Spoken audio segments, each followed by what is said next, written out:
Excellencies, heads of state and government, distinguished participants, ladies and gentlemen. I come from a country where 70% of the population is youth.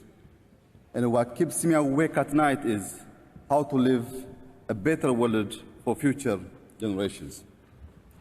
It has been more than 3 decades since climate change is a global political issue. Agreements have been adopted. We have made good strides in combining the climate agenda with the socio-political and economic dimensions of sustainable development, but the assessment of our actions under the global stocktake shows that we are far from the 1.5-degree target. This has a dramatic impact on the most affected countries.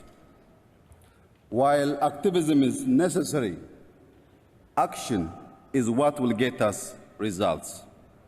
Success can only be measured by the actions we take, not by the decisions we make.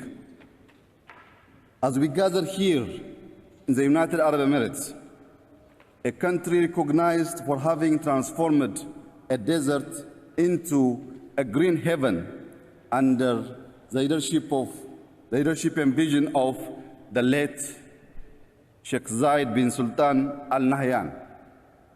I applaud the strong commitment of the COP28 presidency to climate action. Excellencies, ladies and gentlemen, Africa is a strong ally in fighting climate change, and we are striving to drive green growth both within the continent and globally. However, we remain highly exposed to the impact of climate despite contributing the least.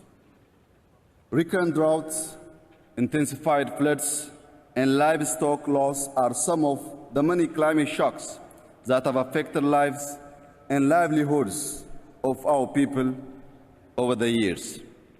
For Ethiopia, the battle to protect and heal our planet is a battle for growth and prosperity.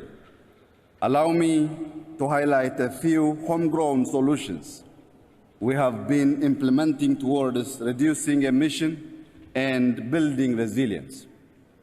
First, the Ethiopian Green Legacy Initiative, a powerful natural-based solution launched in 2019.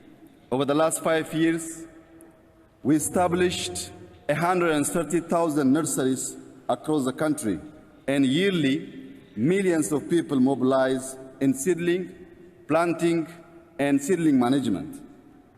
Our Green Legacy Initiative represents a proactive response to pressing environmental and socio-economical challenges. It reduces carbon emission, preserves our biodiversity, creates jobs, and boosts sectors such as tourism. I am proud to say that this initiative has received remarkable success by planting 32.5 billion seedlings. Our target is to reach 15 billion by 2026. When completed, the initiative will become the largest afforestation project in the world. The impact of our initiative extends beyond borders as we are sharing seedlings with our neighboring countries. It can further play a catalytic role in Africa and complement existing initiatives such as the Africa Forest Landscape Restoration Initiative and the Great Green Wall. Second is our action on transforming our food system. We believe that climate, biodiversity, water, people, and food systems are strongly interrelated. We have successful interventions planting various drought-tolerant crops and using climate-smart irrigation-based technology. Noteworthy is our national wheat production program, whereby we produce 6 million hectares in 1 year, making Ethiopia the largest wheat producer in Africa. This has relieved us from decades of wheat import dependency and made us a wheat exporting country. As part of the Green Legacy Initiative, we have extensively expanded the cultivation of perennial crops and fruits. Furthermore, to diversify sectors prone to the impacts of climate change and promote nutrition-sensitive agriculture, we are increasing our country's supply of poultry, dairy, livestock, and honey through a program called Yelemat Turufat, loosely translated as a bounty of the basket.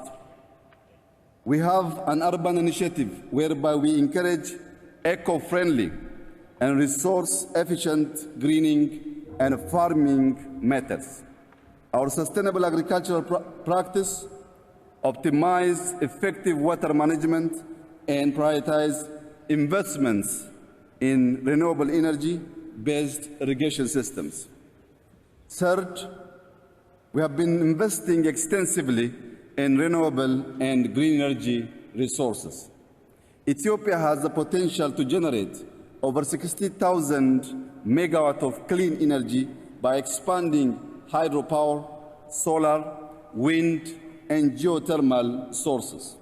Our target is to triple our current power generation capacity and double our energy utilization efficiency by 2030. This will allow us to achieve universal access to electricity, minimize dependency on biomass fuel, and provide the opportunity to our industries to reach their net zero targets by 2050. Last are our bold actions in the transport sector. We adopted policies to encourage the use of electrical vehicles that resulted in a sharp increase of hybrid and electric cars on our roads while reducing the macroeconomic burden of importing fuel. Similarly, Ethiopian Airlines is modernizing its fleet by acquiring new energy-efficient aircrafts. Furthermore, we have electrified railways, a growing non-motorized transport infrastructure, and we are expanding our mass transit system. Excellencies, ladies and gentlemen, these are concrete examples of action.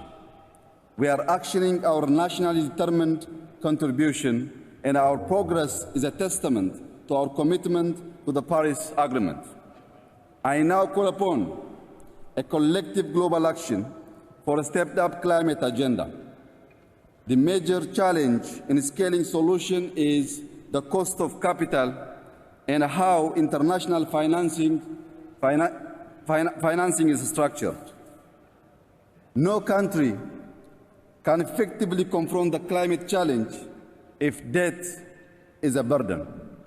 This is why the G20 must work to implement bolder and timely debt relief plans to help the most affected countries overcome debt distress, address climate challenge, and pursue more equitable and sustainable economic growth objectives.